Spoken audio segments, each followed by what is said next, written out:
1852년 4월 10일 미국의 한 시민이 아프리카의 알제리에서 죽어 튀니스에 매장되었습니다. 그로부터 31년 후 미국 정부는 이 사람의 유해를 모셔오기 위해 군함을 파견했고, 군함이 뉴욕항에 들어오자 많은 사람이 개선 장군을 영접하듯 환영했습니다. 군악대의 밴드가 조가를 연주했고 축포가 우렁차게 울려 퍼졌으며 모든 길이 조기로 나부꼈습니다. 그의 시신은 특별 열차로 워싱턴으로 옮겨졌고 의회가 소집되고 미국 대통령이 모자를 벗고 펜실베니아 거리를 지나는 장례 행렬에 경의를 표했는데, 이 사람이 바로 홈 스위트홈을 작곡한 존 하워드 페인이라고 하는 사람입니다. 찬양대 좀 도와주세요. 즐거운 곳에서는 날 오라 하여도 내 쉴 곳은 작은 내 집뿐이리 내 나라 내 기쁨 길이 쉴 것도 꽃 피고 새우는 내 집뿐이리. 아는 노래죠. 그런데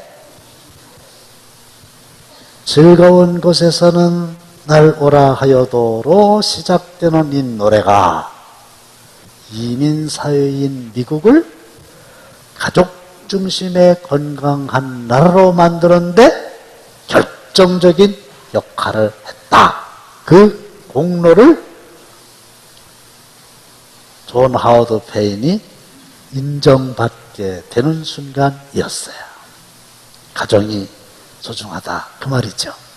요즘에는 하우스, 집은 있는데 홈, 가정이 없어지고 있다.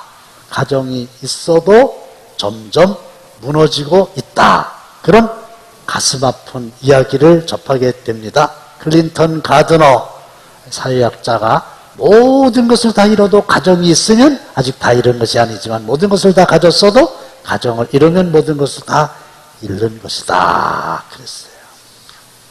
디모데전서 3장 5절에 보시면 사람이 자기 집을 다스릴 줄 알지 못하면 어찌 하나님의 교회를 돌아보리요. 그래서 교회에서 열심히 일하는 것도 좋지만 그보다 먼저 자기 가정에서 가족을 잘 돌봐야 된다, 그런 말씀인데, 오늘 시편 128편에 보면 행복한 가정의 쇠축인 남편과 아내와 자식 어떠해야 되는가 말씀하고 계시는데, 결론부터 말씀을 드리면 이대로 행하셔서 여러분들 가정이 남들이 부러워할 만한 행복하고 아름다운 가정으로 세워지게 되시기를 주님의 이름으로 축원합니다. 첫째로, 남편분들께서 잘 들으시고 남편분들께서 아멘으로 화답을 하셔야 되는데, 1부, 2부 예배 때 보면은 남편들이 해야 될 일을 전하게 될 때에 아내들이 크게 아멘했어요. 남편들이 어떻게 해야 행복하고 아름다운 가정을 세울 수 있는가? 1절 보겠습니다. 다 함께 시작. 여호와를 경외하며 그의 길을 걷는 자마다 복이 있도다. 가정의 가장인 남편은 여호와를 경외해야 된다. 경외한다고 하는 말은 존경하여 받들어서 모시는 겁니다. 북한에 가면은 경외하는 김일성 동지 뭐 이런 거 있어요. 근데 우리는 하나님을 제 경외하는 건데, 한 가정의 남편인, 한 가정의 가장인 남편이 하나님을 잘 경외하는 거. 근데 하나님을 잘 경외하는 사람은 그것이 예배로 나타나게 됩니다. 창세기 22장에 보시면 아브라함이 이삭을 제물로 하나님께 예배를 드리게 됩니다. 그런데 하나님께서 이제야 내가 나를 경외하는 줄 아노라 그러셨거든요. 그러니까 예배를 잘 드리는 게 하나님을 경외하는 일입니다. 청교도들은 미국 신천지에 와가지고 제일 처음에 자기들의 집을 짓기 전에 교회를 짓고 하나님께 예배드린 거 아시죠? 그 신앙심이 미국으로 만드는 원동력이 됐던 거죠. 자, 한 가정이 있어요. 가장이 남편이라고 그랬죠? 이 남편이 하나님을 잘 경외하는 마음으로 예배를 드린다. 그 가정은요, 든든하게 서는 겁니다. 우리 교회는 그런 분들이 많지 않아서 좀 안타깝기는 한데, 새벽에 가정의 가장인 남편이 아내와 함께, 심지어는 자녀들과 함께 교회에 나와서 하루의 일과를 시작하기 전에 하나님께 예배하고 기도한 다음에 돌아갈 때 살짝 손을 잡는다든지 팔짱을 끼고 가는 모습을 제가 뒤에서 볼 때 너무 아름다운 거예요. 상상만이라도 해보세요. 세상에 하루의 일과를 시작하기 전에 남편이 아내와 함께 날마다 와서 예배 드리고 팔짱을 끼고 찬송을 부르면서 집으로 간다. 제가 사진 한번 찍어서 공개할까요? 뒤에서 찍으니까. 벌써 상상만 해도 생각만 해도 그 가정이 너무 신앙의 반석 위에 든든히 서 있다는 걸 알 수 있잖아요. 그런 집에 딸 있으면 얼른 며느리로 데리고 오세요. 그래서 남편들은 아멘 준비하세요. 한 가정의 가장으로 우리 가정을 든든하게 세우려면 남편인 내가 하나님을 경외하는 마음으로 예배에 목숨을 걸고 성공하는 자가 되시기를 주님의 이름으로 축원합니다. 아유 감사해요. 삼부가 역시 최고예요. 두 번째로 남편은 부지런히 신실하게 일을 해야 돼요. 본문 2절에서 확인하겠습니다. 다 함께 시작. 내가 내 손이 수고한 대로 먹을 것이라 내가 복되고 형통하리로다. 손이 수고한 대로 먹을 것이라 내가 복되고 형통하리로다. 근데 악마는 수고 없이 돈을 벌어라. 안 되죠. 그래서 창세기에 보면 남편은 부지런히 일을 해가지고 이마에 땀을 흘려야 돼요. 그리고 가족들을 부양해야 됩니다. 게으르면 안 됩니다.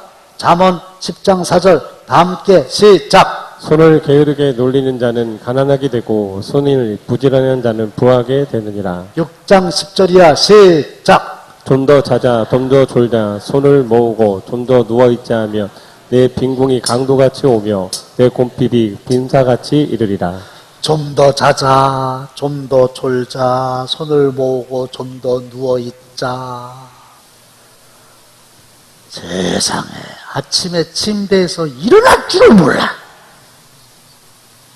허겁지겁 일어나가지고 항상 쫓기고 남편이 안 돼요. 그렇게 게으르면 빈궁이 강도같이 온다는 건데 강도는 언제 올지 모르잖아요.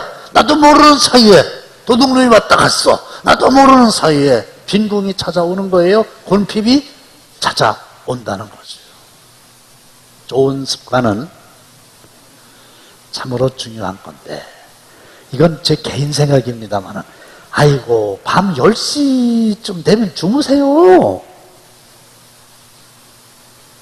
아니 밤 10시가 넘었는데 무슨 집에서 잠을 안 자고 창조적이고 생산적이고 위대한 일을 합니까?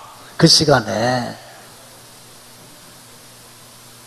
그래서 일찍 주무시고 아침에 새벽에 가뿐하게 벌떡 일어나가지고 교회 와가지고 새벽 기도하면 더 좋고, 뭐 그게 안 되면 매일 성경 가지고 성경이라도 집에서 딱 읽고, 그 다음에 해야 될 일 다 스케줄 점검하고, 다 부지런히 일하고, 이렇게 여유를 가지고 사는 거, 이게 행복한 가장의 역할 중에 매우 중요한 역할이라는 거였죠.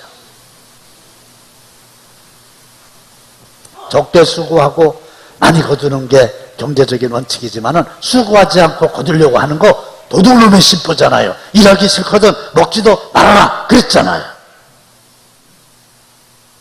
이게 남편이요, 열심히 일하는 거, 이게 건강한 가정이 꼭 필요한 요소지요. 사람들이 좋아하는 아름다운 그림 가운데 프랑스의 농민화가 밀레의 만종이라는 그림 있죠. 황혼이 끝없는 들녘을 물들이고 있습니다.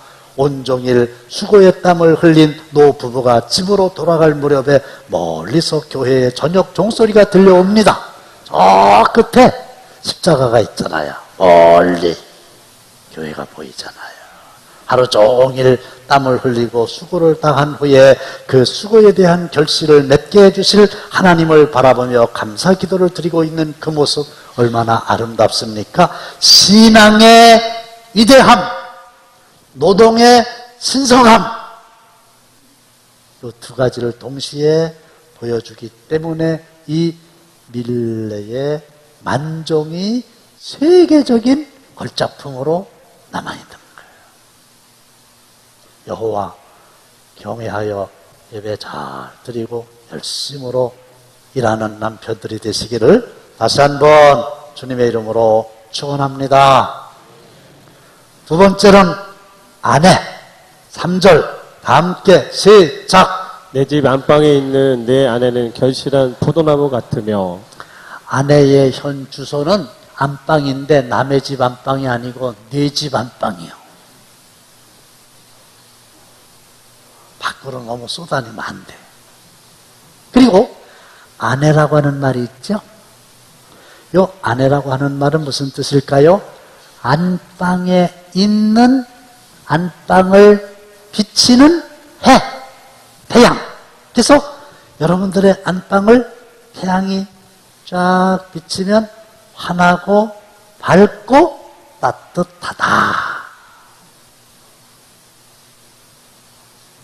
그래서 한 가정을 환하고 밝고 따뜻하게 하는 역할은 아내의 중요한 역할입니다.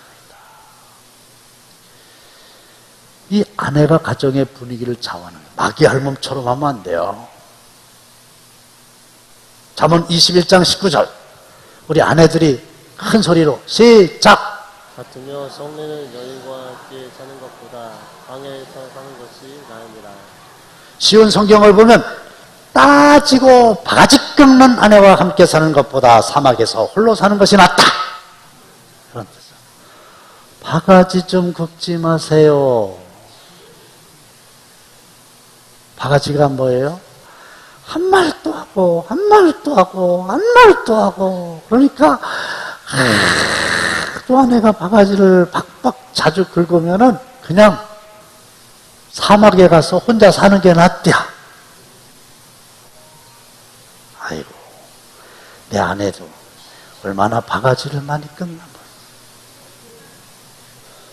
두 가지. 내가 혼자 살 때는 그런 얘기를 들어본 적이 없는데, 결혼하고 나니까 내 아내가 하는 얘기가, 양치질할 때, 치약 짤 때 왜 치약을 그렇게 짜냐. 맨 끝에서부터 차례를 이렇게 짜야지. 어째서 중간에서 꾹 짜고 위에서 꾹 짜고 그러냐. 그거를 한 번 얘기하는 게 아니라 2번, 3번, 10번, 100번. 결혼하기 전에는 그런 소리 들어보지 못했는데 계속 바가지를 긁는 거예요. 해결했어요. 어떻게 해결했는지 아세요? 내 아내가 그러거나 말거나 이제 신경 안 쓰기로 계약을 했어. 합의를 했어. 아니, 중간에서 짜면 뭐 문제 있습니까? 에? 문제 있어요? 무슨 문제가 있냐고요, 그게. 아무런 문제 없어요. 치약이 회피 단다고 그게 돈으로 뭐 얼마나 될까 싶게. 그래서요 합의했어. 그냥 그러거나 말거나 말 안 해. 그냥 나는 그냥 계속 짜. 그게 바가지 안 끌고 됐잖아요. 또 하나는 뭐냐면 바깥에 와서 양말 벗으면은 꼭 세탁기 옆에 있는 바구니에다 넣어라. 근데 이거는요 바가지를 아주 긋길래 내가 어느 날 내가 그렇게 하겠다 이래갖고요 제가 그렇게 해요. 그 됐잖아요. 그게 뭐 그렇게. 아이고 이 바가지 끄는 이 아내하고 사는 것보다 그냥 혼자야 사막에 가서 사는 게 낫겠다. 그렇게 할 만한 게 못 되지 않습니까? 잠언 12장 4절 다 함께 시작. 거짓 여인은 그 지아비의 면류관이나 욕을 끼치는 여인은 그 지아비의 뼈가 썩은 같게 하느니라. 설명 안 합니다. 14장 1절 시작. 지혜로운 여인은 자기 집을 세우되 미련한 여인은 자기 손으로 그것을 허느니라. 집을 세우기는커녕 집을 헐어. 잠언 31장 10절 시작. 누가 현숙한 여인을 찾아 얻겠느냐. 그의 값은 진주보다 더하니라. 요거는 그 전에 부목사로 있던 김시성 목사가 이걸 굉장히 좋아하더라고. 왜냐하면 사모님 이름이 현숙이요. 그래가지고 누가 현숙한 여인을 찾아 얻겠느냐. 그의 값은 진주보다 더하니라. 아내는 행복한 가정을 만드는 요술사요. 아내의 손에 행복한 가정을 그려내는 물감이 있는 거예요. 그런데 포도나무 같은 아내다 그랬잖아요. 무슨 뜻일까? 포도나무는 약한 듯하지만 강하다. 근데 누가 아내를, 여성을 약하다고 하겠습니까? 약한 정도가 아니라 오해는 하지 마세요. 저는 언젠가 한번 독하다 이런 생각을 한 적이 있는데 제 친척 중에 숙모 되시는 분이요 진짜로 애를 12명을 낳았어요. 이야, 말이 그렇지 12명을 낳았어. 그 집에는 애들이 12명이요. 재미난 건요, 자기 양말이 없대요. 먼저 일어나서 신는 사람이 주인이고, 우산이, 개인 우산이 있을 리가 없어요. 아무나 쓰고 나가면 끝이요. 와. 근데 그 12명을 낳은 그분이 얼마나 참 대단합니까? 그건 누가 약하다 그러겠어요?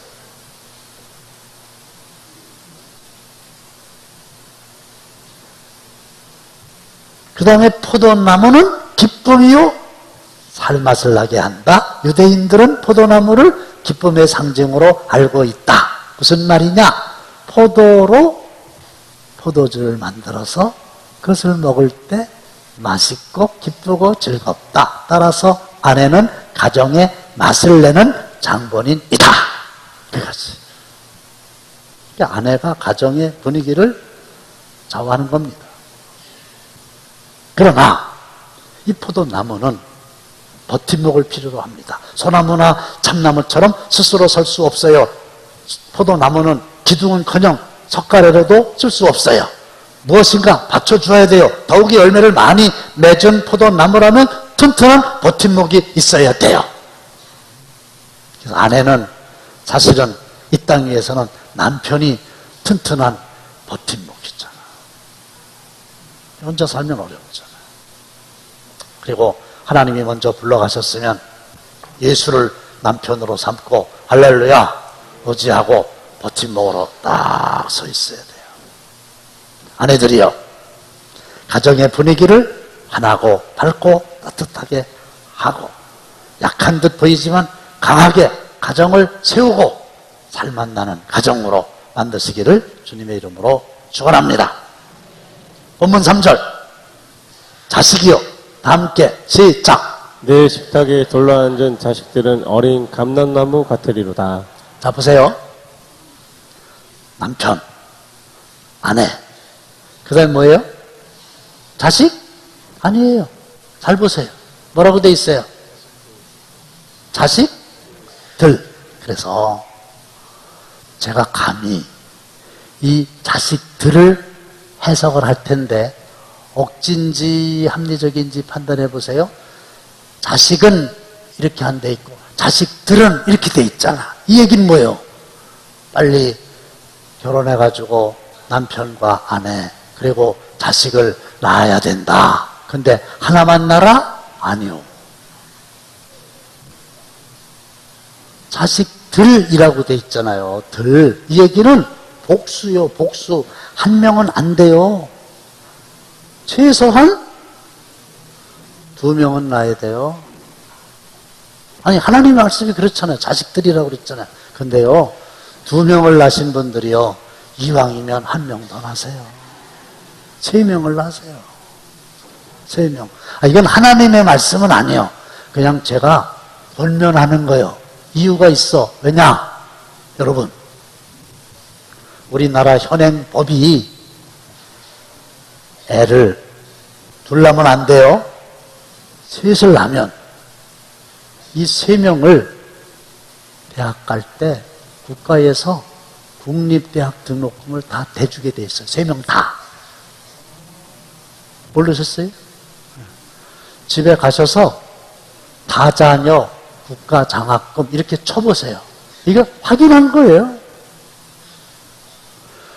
뭐 가정이 부해도 상관없어요. 모든 우리나라의 부모님이 애를 셋 이상 낳으면 이 애들을 대학에 국립대학에 등록금을 준단 말이에요. 400만 원.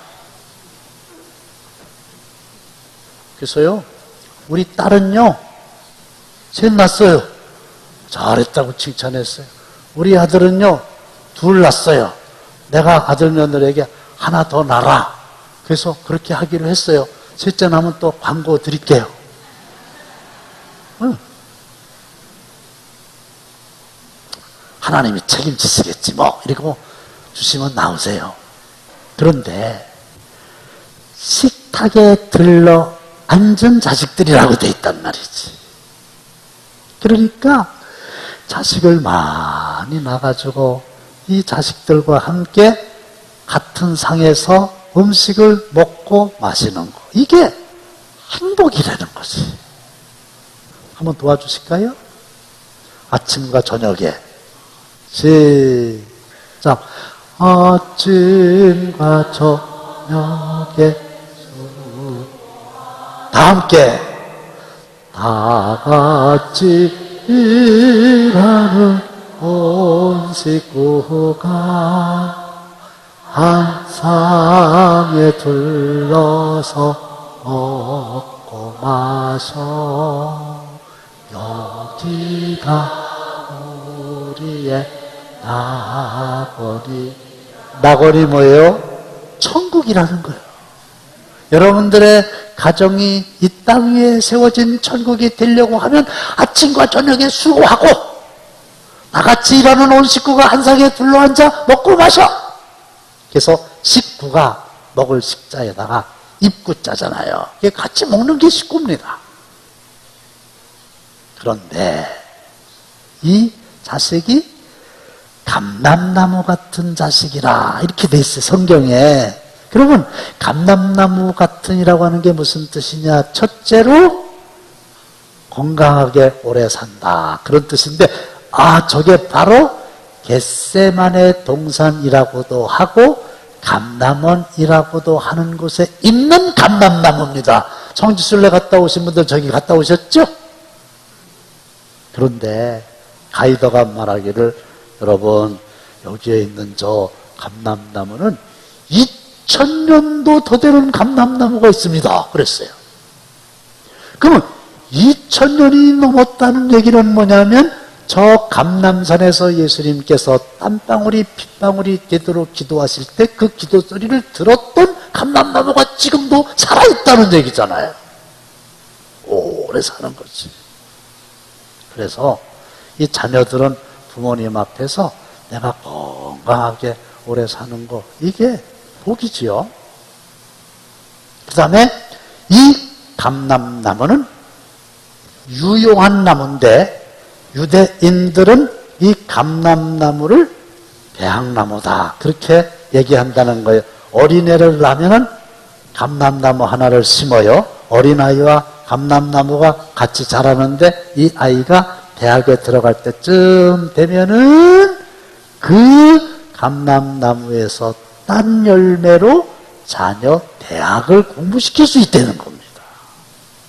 감람나무 열매로 기름을 짜서 식용, 약용, 제사용으로 특별히 왕과 선지자와 제사장에게 기름을 부어라. 성경에 그렇게 돼 있잖아요.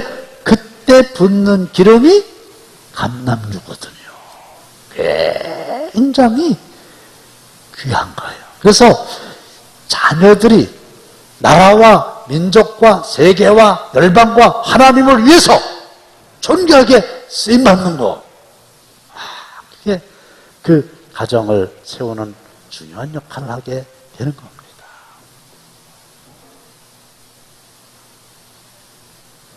그리고요, 너무 이 아내와 남편이 좀 여유를 가지고 서로 넓게 이해하고 이렇게 살아야 돼요. 어느 부부가 주일에 함께 예배에 참석했어요. 이 부부 중에 예배 같이 참석하신 분 계시죠? 그런데 갑자기 아내가 새파랗게 질린 얼굴로 남편에게 말합니다. 여보, 큰일 났어요. 내가 집에서 나올 때 전기다리미 스위치 끄는 것을 잊었어요. 응? 어떻게 되는 거야? 그때 이 남편이 의외로 여유있게 이렇게 대답했대. 여보, 너무 염려하지 마. 뭐 집이 다 타기야 하겠어? 지금 생각이 났는데 나는 나오면서 목욕탕에 수도꼭지 잠그는 것을 깜빡 잊었거든? 알아들으셨어요? 전기 스위치 끄는 거 잊었다니까. 아이고 맨날 잊어버리냐. 그럴 수가 있냐. 그러지 말고 너무 신경 쓰지 마. 나도 수도꼭지 잠그는 거 잊었거든? 그러니까 전기 스위치 끄는 거 잊어가지고 집에 불났다고 치더라도 수도꼭지에서 물이 나오니까 뭐 다는 안 탈 거 아니에요? 이런 여유. 그거 뭐 이래도 되고 저래도 되는 걸 가지고 그렇게 막 열내고 화내고 이럴 필요 없어요. 가정은 꽃을 가꾸듯이 가꿔야 되는데 가장인 남편은 하나님을 잘 경외하고 열심히 일하고, 아내는 가정을 밝고 환하고 따뜻하게 하는 역할을 해줘야 되는데 포도나무같이 약하지만 강하고, 그리고 살맛과 기쁨을 주고, 자식들은 감람나무처럼 건강하고 유용하게 잘 자라서 남들이 부러워할 만한 행복하고 아름다운 가정을 이루게 되시기를 주님의 이름으로 축원합니다.